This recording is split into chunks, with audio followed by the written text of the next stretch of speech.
യളങ്കുന്നപ്പുഴയിലെയും fort കൊച്ചിയിലെയും സാധാരണക്കാരുടെ രാപ്പകൽ അധ്വാനത്തിന്റെ ഏറിയ പങ്കും ചെലവാകുന്നത് ഇങ്ങനെ. ചേച്ചി, ഒരു ദിവസം എത്ര കൊതുകുതിരി വാങ്ങും? അരി വാങ്ങുന്നതിനേക്കാൾ കൂടുതൽ കൊതുകുതിരിയാ വാങ്ങുന്നത്. ഫോർട്ട് വൈപ്പിൻ സ്വദേശിയായ ഗ്ലാഡ്വിന്റെ വീട്ടിൽ വൈകിട്ട് 6 മണിക്ക് ഞങ്ങൾ എത്തുമ്പോൾ കണ്ടത് ഇതാണ്.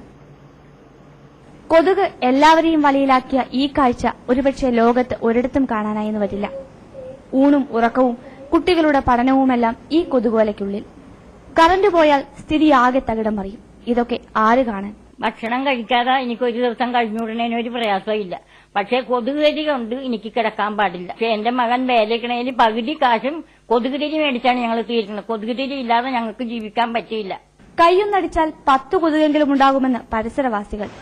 ഫോർട്ട് വൈപ്പിനിലെയും ഇളങ്കുന്നപ്പുഴയിലെയും കഥ മാത്രമല്ല ഇത്. വെള്ളക്കെട്ടുകൾക്ക് പഞ്ഞമില്ലാത്ത നഗരത്തിന്റെ മിക്ക ഭാഗങ്ങളിലും സ്ഥിതി മറിച്ചല്ല. ലക്ഷക്കണക്കിന് രൂപയാണ് ഓരോ ഗ്രാമസഭയിലും 5 ലക്ഷം 6 ലക്ഷം രൂപയാണ് ഫണ്ട് അനുവദിച്ചേക്കുന്നത്. ഈ ഫണ്ട് എങ്ങനെ ചെയ്യണം, എന്ത് ചെയ്യണമെന്ന് ജനങ്ങൾക്ക് ചോദിക്കാനുള്ള അധികാരമില്ല ഇവിടെ. കുഞ്ഞുങ്ങൾക്ക് പോലും ഒന്ന് കിടന്നുറങ്ങാൻ പറ്റില്ല. പകലും രാത്രി ഒരുപോലെയുള്ള കൊതുക്. ഞങ്ങൾ തുണി വിരിച്ചിട്ട് തുണിന്റെ ഉള്ളിൽ ഇരുന്നിട്ടാണ് ഭക്ഷണം കഴിക്കണേ. കൊതുകുള്ളതുകൊണ്ട് ഒരു നിവൃത്തില്ല. കൊതുക് എന്ന് പറയുന്നത് ഇങ്ങനെ തുടച്ചു കളയണം. എങ്ങനെയെങ്കിലും ഈ കൊതുകിനെ കളയാനുള്ള നടപടി സ്വീകരിക്കണം. യളങ്കുന്നപ്പുഴ പഞ്ചായത്തിനെയും ഫോർട്ട് വൈപ്പിൻ പ്രദേശത്തെയും വേർതിരിക്കുന്ന ബൌണ്ടറി കനാലിൽ നിറയെ മാലിന്യങ്ങൾ നിറഞ്ഞ് ഒഴുക്ക് തടസ്സപ്പെട്ടിരിക്കുന്നു. ഇതും നഗരത്തിലെ പതിവ് കാഴ്ച. മാലിന്യങ്ങൾ തോന്നിയ പോലെ വലിച്ചെറിയുന്ന മലയാളിയുടെ സ്വഭാവവും മാറുന്നില്ല.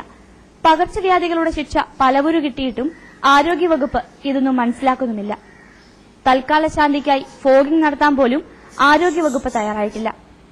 കേരളത്തിൽ വിനോദസഞ്ചാരികളുടെ പറുദീസകളിലൊന്നായ ഫോർട്ട് വൈപ്പിനിലെ വിശാലമായ ബീച്ചിലും മനോഹരമായ നടപ്പാതയിലും സന്ധ്യ കഴിഞ്ഞാൽ പിന്നെ ആളില്ല. സാഗര സൗന്ദര്യം കൊതുകടി ഏൽക്കുന്നതിനേക്കാൾ മനോഹരമല്ലല്ലോ. മീട്ടു മാത്യു, മനോരമ ന്യൂസ്.